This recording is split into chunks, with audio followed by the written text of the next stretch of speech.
Blog Talk Radio.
Greetings, ladies and gentlemen. This is the Medlock Post Radio Show, and I'm your host, Richard G. Medlock, sitting in the Medlock Post studios with Blog Talk Radio. This is where we educate, entertain, enlighten, and empower. Today is March 8th, 2023, and today's episode, number 120, is Has the Education System Failed America? Now, I'm sure you're sitting there going, well, yeah, it's only one word answer to this, but hold on. I've got to give you some information so you can make a really good educated decision. The views and opinions on the Medlock Post Radio Show are the views and opinions of the host, me, and they are not necessarily the views and opinions of Blog Talk Radio, Spreaker.com, its corporations, affiliates, or any other podcast streaming services that we go out on, many other services. And these are not the views of the Democratic Marxists, the progressives, the collectivists, the socialists, the globalists, and I'm sure they will not agree with anything that I say unless I surrender to them. And that is not going to happen. We stand for the red, white, and blue here. That's right. So, has the education system failed America? Well, yeah. Now, there are a lot of people out there. We had Diane Canada on here yesterday with Lady Up America. We had Joni Bryan on here last week with 917 Society. These are organizations that are going out into America, touching lives, strengthening people, educating them on the Constitution and their rights and all the good stuff that we need to know. People are looking for direction. They're looking for a light to help them. They're looking for hope. And that's why we're here at the Medlock Post to do the same thing. People are hungry out there for direction. And a lot of them don't know where to go. They feel like they've been misled and educated wrong. And we're going to talk about that today. Americans of the 20th century often fail to realize the supreme importance which the Founding Fathers originally attached to the role of religion and education in the structure of the unique civilization which they hoped would emerge as the first free people in modern times. Yes, modern times. You know, there were a lot of free people prior to Christ and during Christ, but then after Christ was crucified and the church went dark, was destroyed, and then we went into the Dark Ages, there were not a lot of free people. And if they tried to break away, they were burned at the stake or beheaded or something. But many Americans also fail to realize that the founders felt the role of religion and education would be as important in our day as it was in theirs. And they were correct, and we should understand that. In 1787, the very year the Constitution was written and approved by Congress, that same Congress passed the famous Northwest Ordinance. Now, if you're not familiar with that, the Northwest Ordinance is basically a constitution for colonies that had not joined the United States. They were like Ohio, Illinois, Michigan, Wisconsin, colonies, territories in that area. Indiana was probably part of it, and a few others. I'd have to go back and look at the list. But those territories had not joined the United States yet. They really weren't civilized that much, or we didn't have enough colonists go out there and settle. Settlers is what I'm looking for. So the founders wrote a constitution for that area. In it, they emphasized the essential need to teach religion and morality in the schools. Now, here's what the Northwest Ordinance says in Article 3. Religion, morality, and knowledge being necessary to good government and the happiness of mankind, schools and the means of education shall forever be encouraged. Now you notice there, religion, morality, and knowledge being necessary to good government and the happiness of mankind. Well, good government is a government that stays within the bounds of the Constitution, that does not go outside of it, does not bring in tyranny, does not bring in socialism and collectivism, which these founding fathers knew, especially under Great Britain.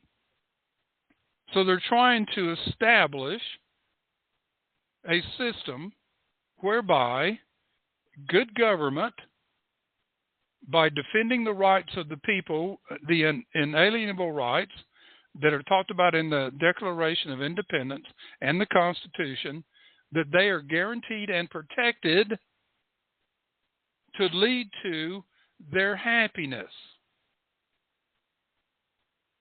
Now, under Article 3, notice that formal education was to be included among its responsibility, the teaching of 3 important subjects.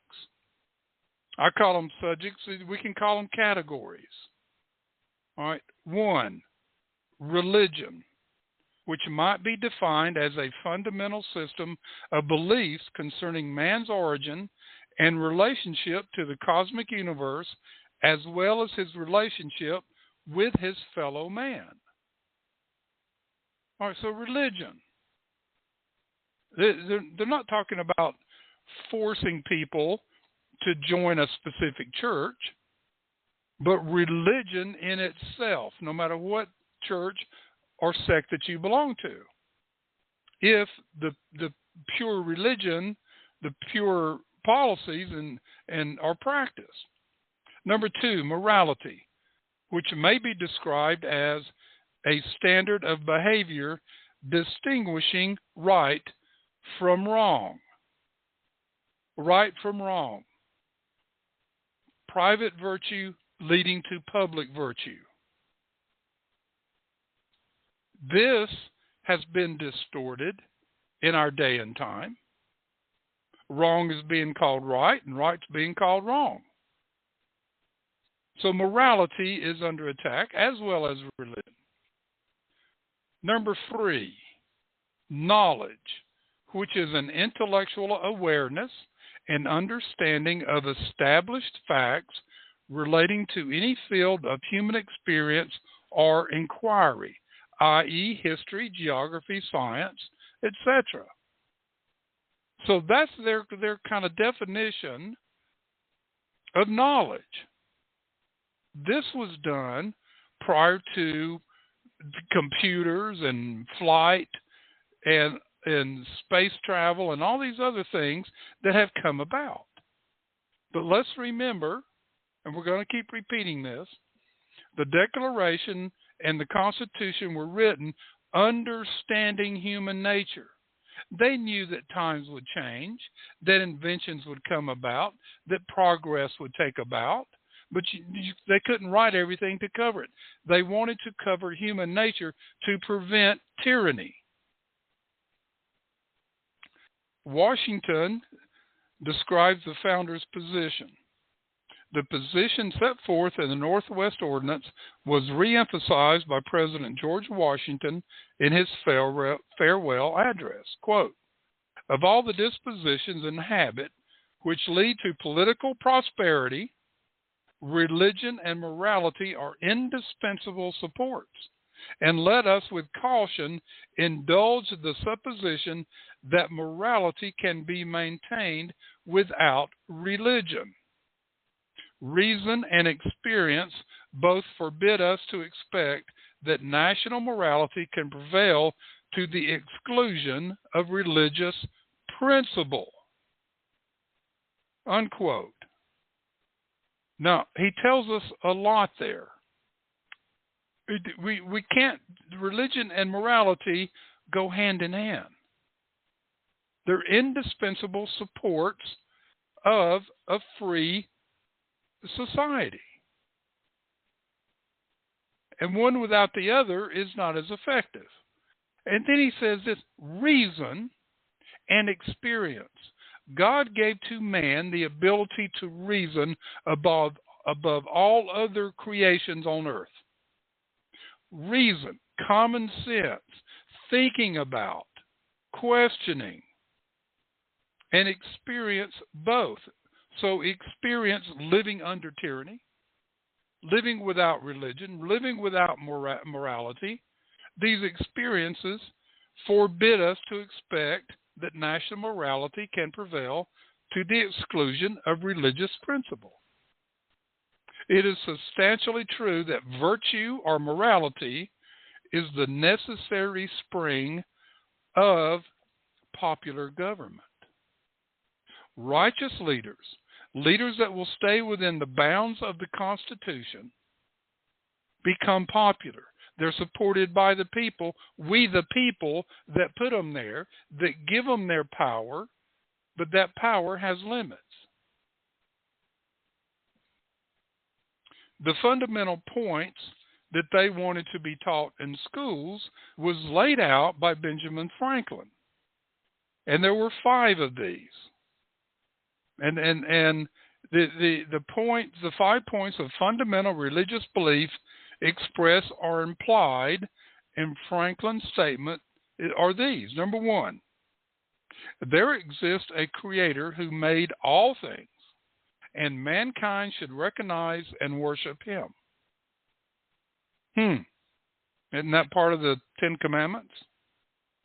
Number 2, the Creator has revealed a moral code of behavior for happy living which distinguishes right from wrong. Well, here we go, talking about being able to understand the difference between right and wrong. The Creator has revealed a moral code of behavior. In the Bible, behavior of happy living. When we are obedient to our Creator, we are happy. We find joy. We find peace within ourselves. Number 3, the Creator holds mankind responsible for the way they treat each other. So there will be a judgment day. Are we kind and gentle and helpful and serve and do all those good things and love thy neighbor like we're supposed to? Or are we just the opposite? Number 4, all mankind live beyond this life. So they're talking about here, our spirits live on. Number 5, in the next life, mankind are judged for their conduct in this one. Yes, here we go. All 5 of these tenets run all of the founders' writings. These are the beliefs which the founders sometimes referred to as the, quote, religion of America, unquote. And they felt these fundamentals were so important in providing good government and the happiness of mankind that they wanted them taught in the public schools along with morality and knowledge. So far, I'm sure you've seen, has the education system failed America? Ayn Rand, one of my great favorite philosophers, said this about education, quote, "The only purpose of education is to teach a student how to live his life by developing his mind and equipping him to deal with reality. The training is theoretical or conceptual. He has to be taught to think, to understand, and to prove," unquote. Taught to think, not taught what to think. Taught to think. Evaluate what you have heard.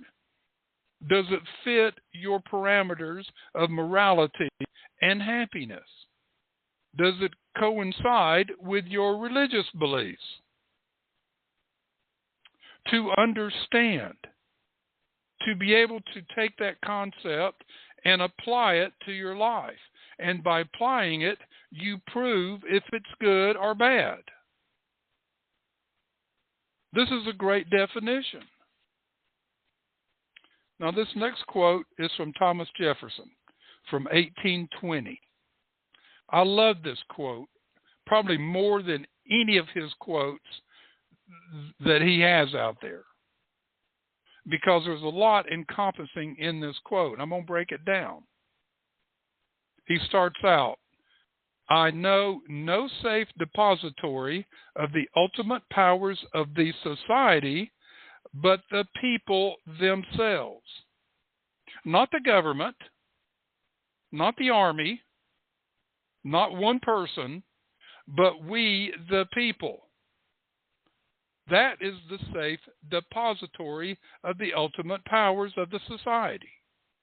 He continues, "And if we think them, the government, not enlightened enough to exercise their control with a wholesome discretion, the remedy is not to take it from them, but to inform their discretion by education."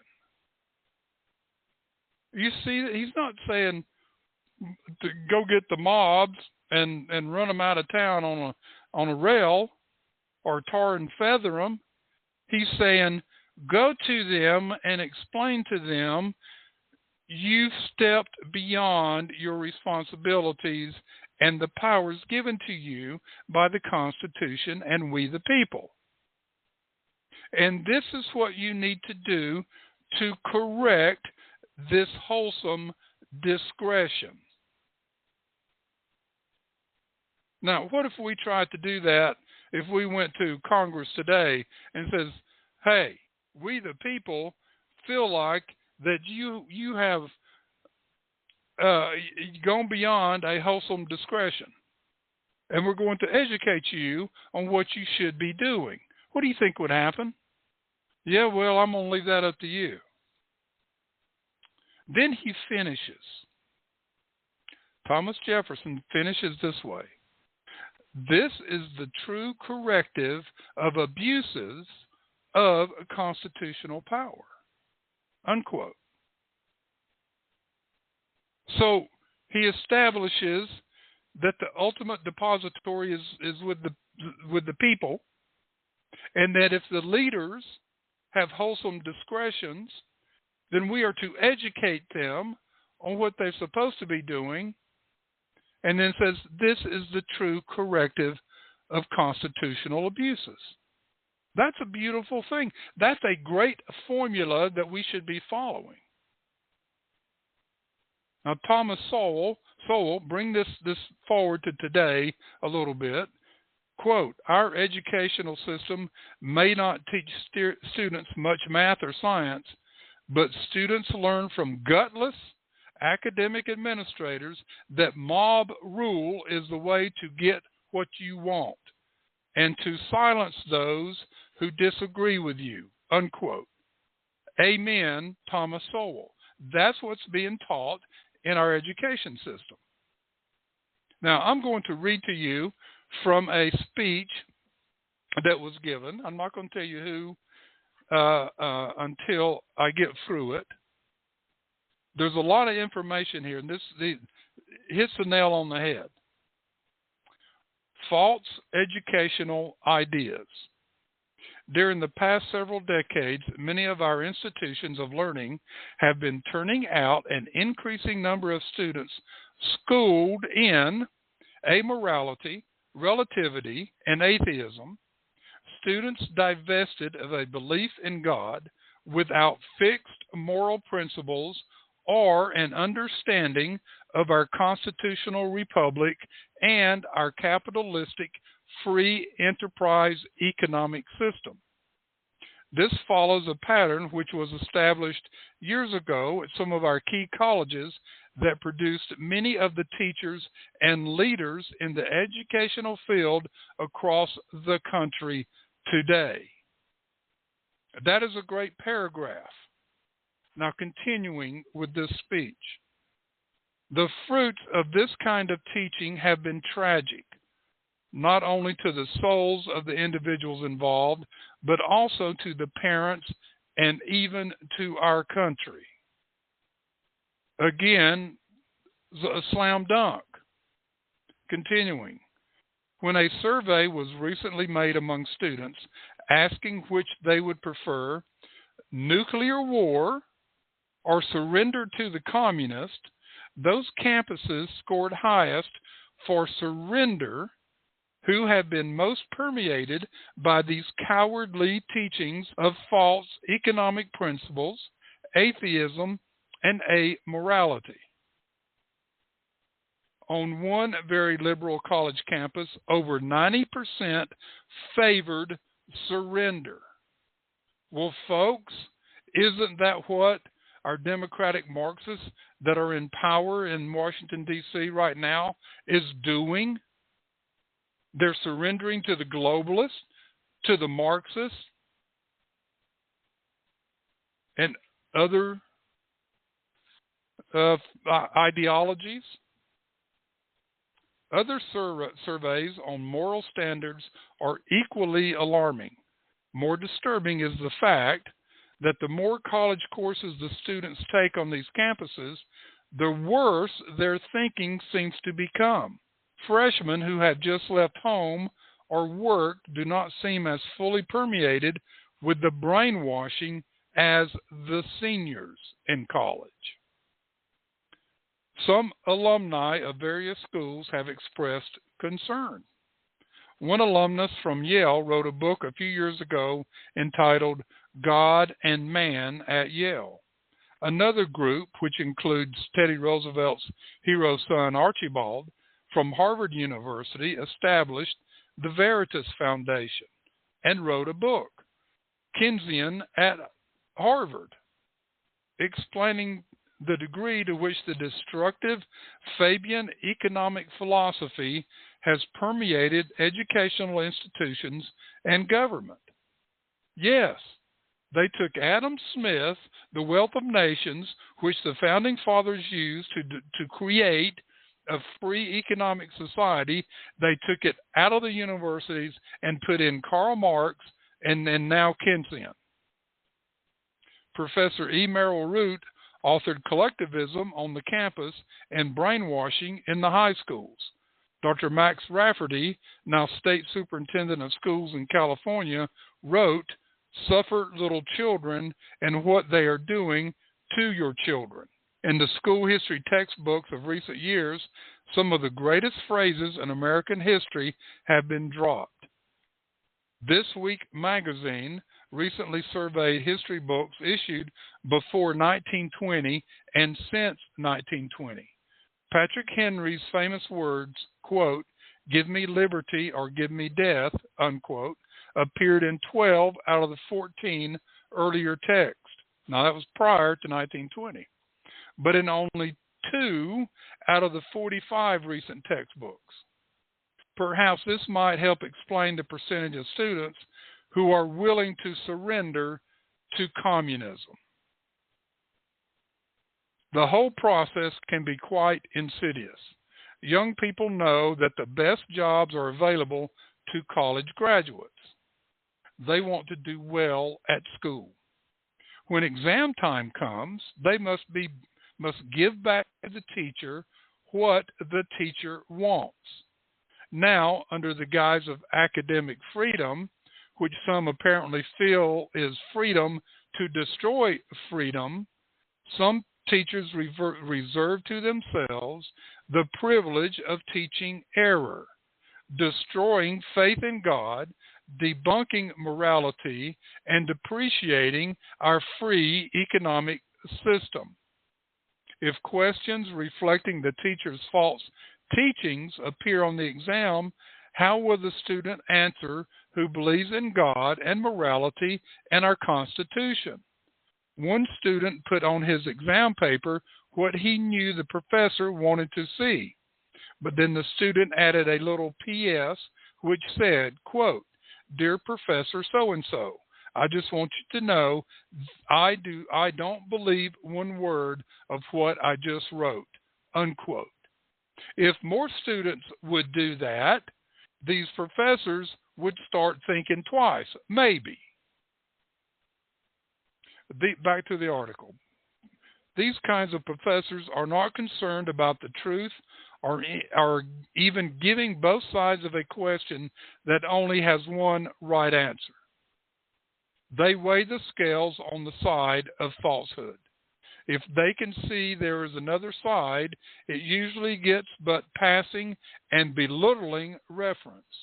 To give the impression that they are objective, these professors often invite someone to present a different point of view in one lecture, while the professor spends the whole semester pointing out the other side.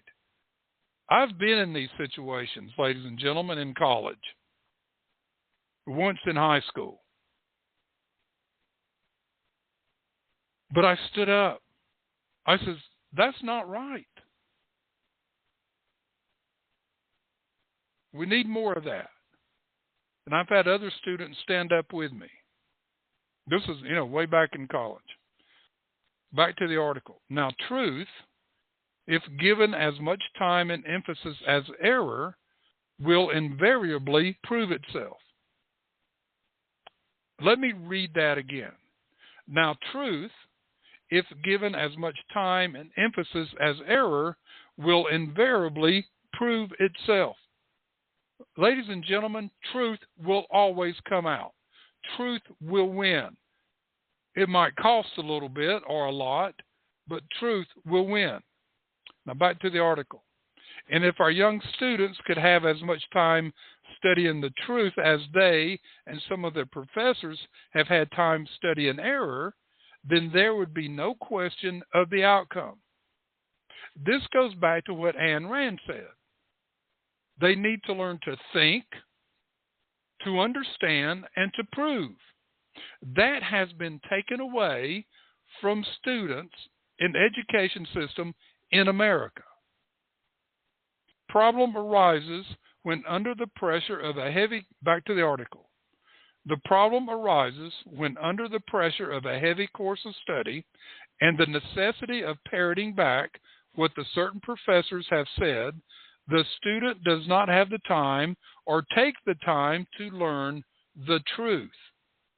If he does not learn the truth, someday he will suffer the consequences. Yeah. And many students today are suffering those consequences. Just look at the student loan situation.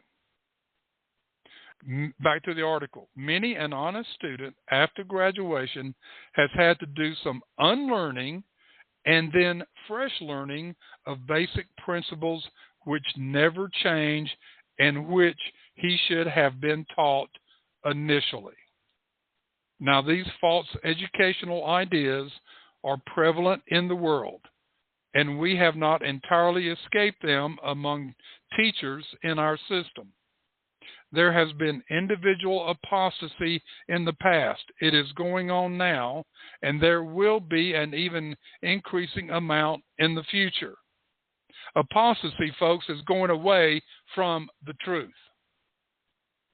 Back to the article. While we cannot save all the flock from being deceived, we should, without compromising our doctrine and our truth, strive to save as many as we can. J. Reuben Clark, an attorney, said this, quote, "We are in the midst of the greatest exhibition of propaganda that the world has ever seen," unquote. Still with the article. Parents, stay close to your children. You cannot delegate your responsibility to the educators, no matter how competent they may be. Parents have a duty to train their children, to talk over their problems with them, to discuss what they are learning at school. And it is neither wise nor safe, as Stephen L. Richards stated, to leave the determination of our educational system and policies exclusively to the professional educators. He's saying here they cannot be trusted because they have been trained in a false ideology. Continuing, students, pray for inspiration and knowledge. Counsel with your parents.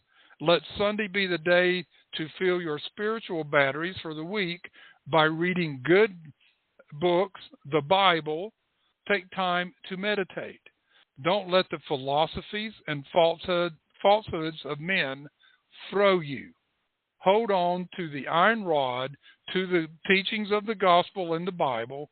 Learn to sift, learn to discern error through the promptings of the Spirit and your study of the truth.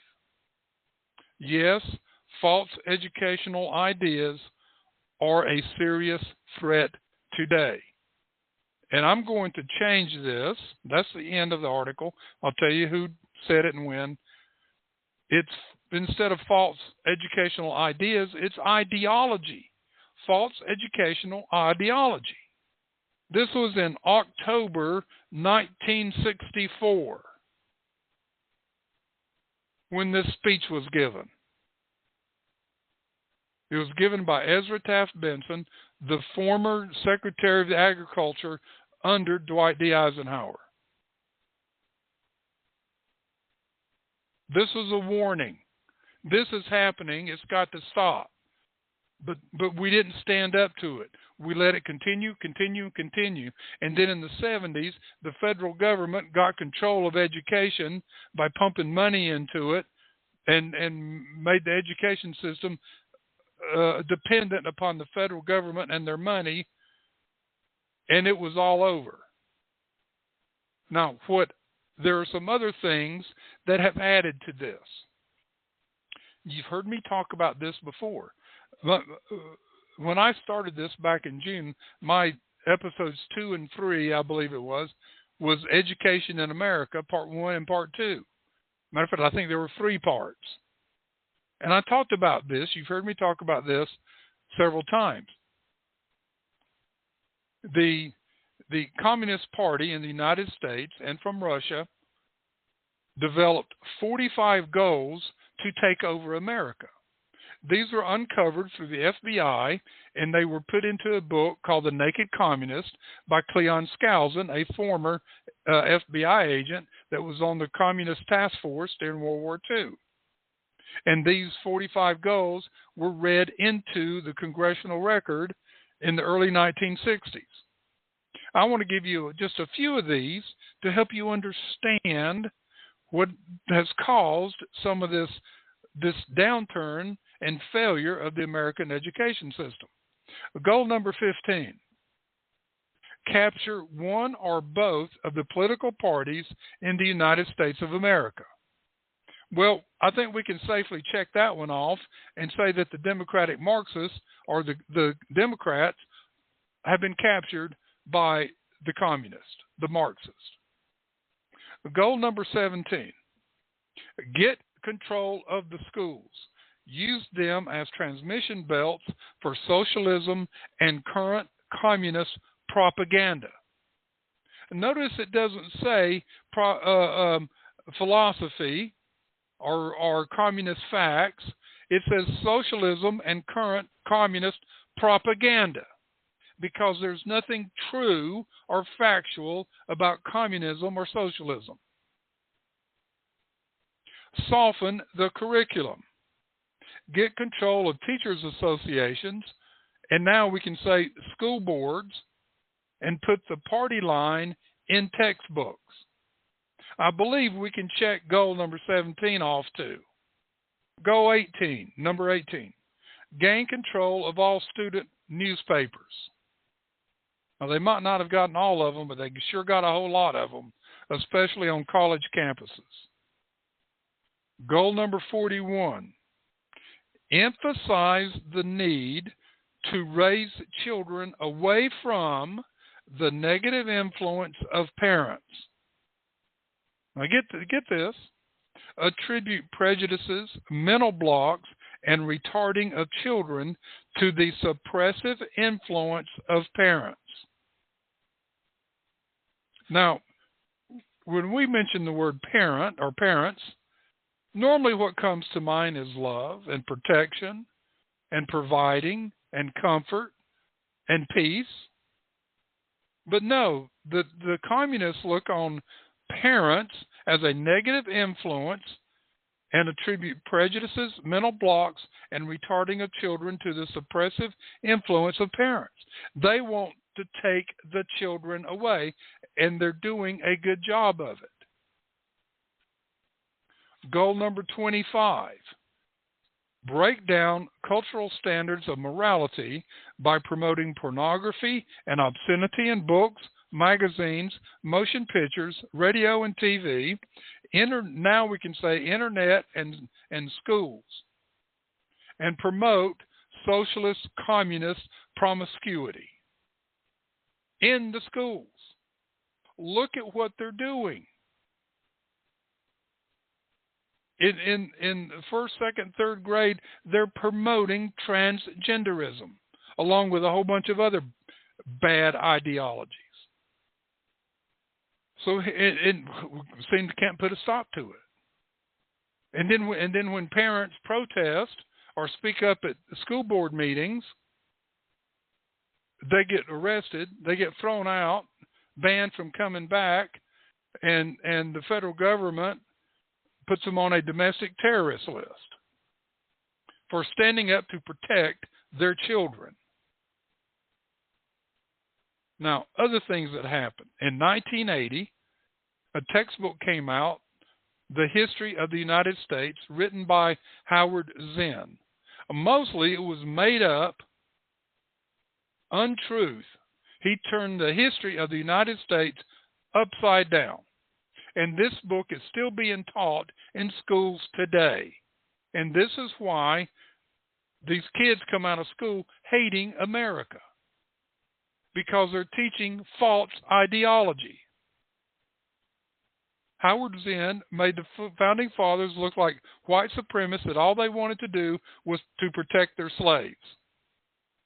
And he painted Christopher Columbus as someone over here to kill people, to get slaves, and to traffic in slave trading, which is totally false. Then in the 1980s, they come out with sex education in the schools. Well, I remember when my kids, this was just beginning, they were getting started, and my son came home with a permission slip. You can either go to the sex education class or go to a study hall during that time period. Well, we picked a study hall. It is the parents' responsibility to train their children in sex education, not the school system, especially those that are perverted. I mean, look what they're teaching today. We just talked about it. And then they got to the point they didn't even send that home, the permission slip anymore. They just did it. They were taking control of our kids' lives, and we weren't paying attention. Or I was. Then in the 2000s, they come out with the critical race theory and diversity, equity, inclusion just a few years ago, the DEI. Now, critical race theory, I've sat down with several people in systemic racism that are pushing this, and I says, please define for me or explain to me what critical race theory is and systemic racism. They could not do it, although they were out there preaching it needed to stop. They could not explain it. And I just explained to me what it is. They couldn't do it. They still can't. It's critical race theory. It's a theory that has yet to be proven. And this diversity, equity, inclusion, this DEI, is part of the globalist push to control everybody. And then in 2019, Nicole Hannah-Jones writes this, the 1619 Project, totally creating a false narrative and false history of how the United States or how America began. She even herself, about a year and a half, 2 years ago, admitted it was all made up. But it's still being taught in the school systems around the country.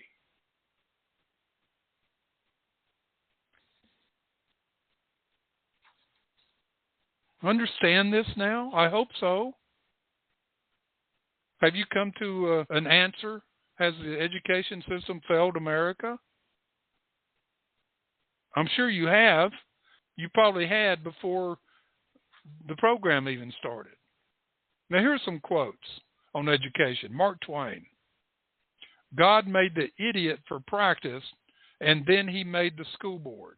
I love that. So apparently, even in his time, they had trouble with Marxist school board members. And it's horrible today.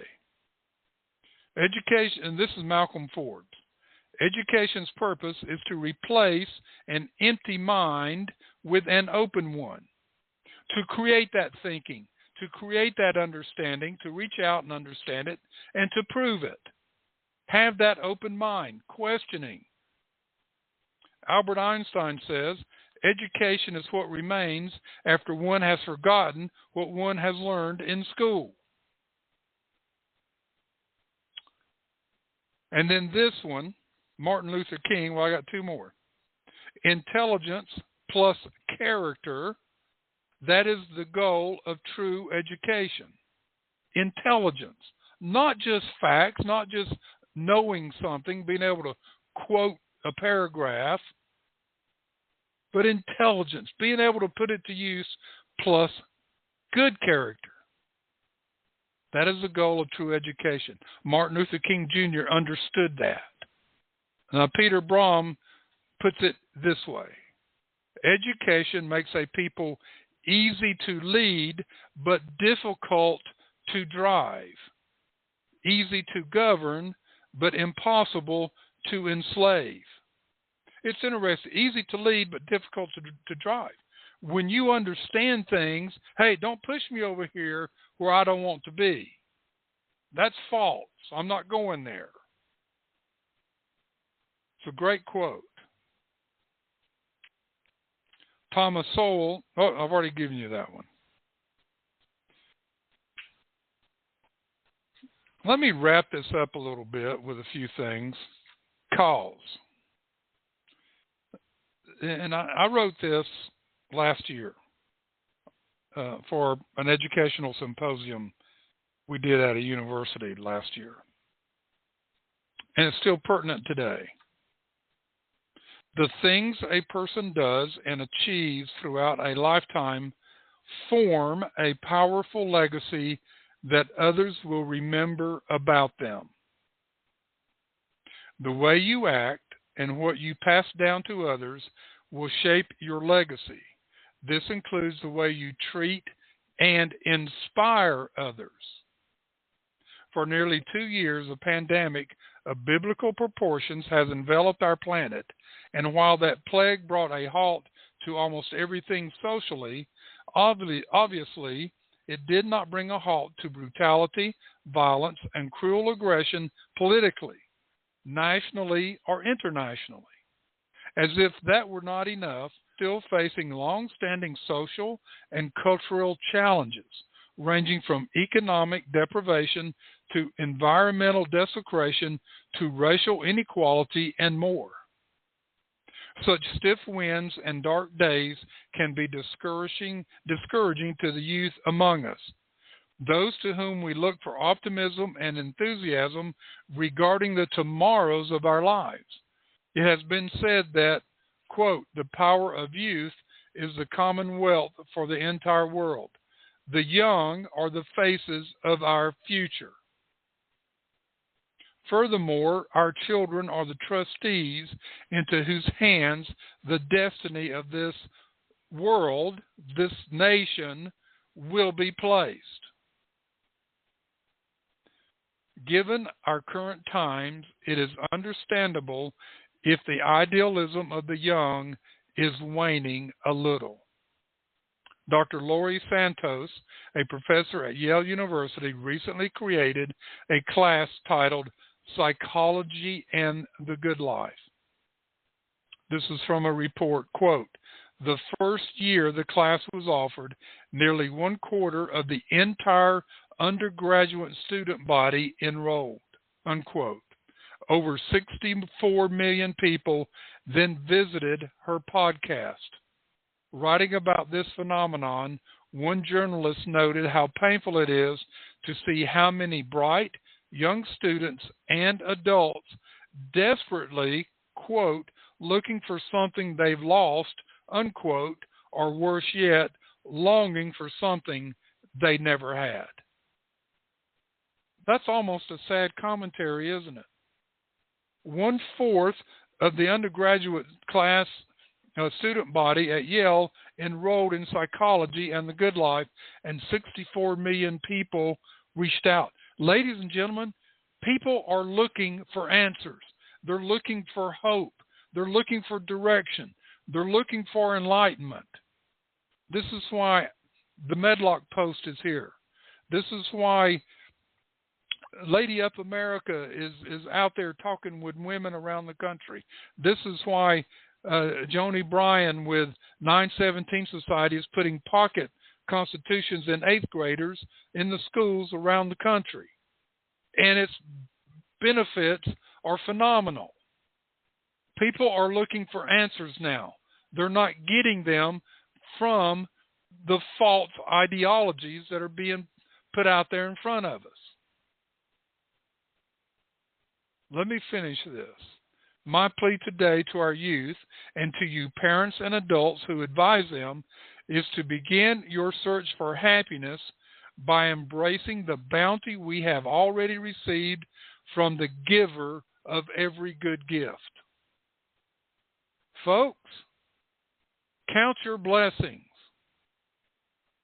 All is not lost, folks. Yeah, these are challenging times, but we're going to get through it, and we the people will lead the way. We're going to take our religion and our morality and our education and our knowledge and lead the way. Let me finish with a quote by John W. Taylor. And he's talking about our youth. He says, quote, there are wolves among us in sheep's clothing, ready to lead astray our little ones. Wolves do not devour old sheep when there are any young ones. Folks, that is so true. And we see that out there every day. In the school system, in the media, in the government, on the internet, they're going after our youth. And we need to protect them. Yes, we do. Turn to our Creator. Turn to your religion, your faith. It will guide you. It will not guide you astray. This is a great land, and it's greatly blessed. And that, folks, is the Medlock Post Radio Show for March 8, 2023. May God bless America.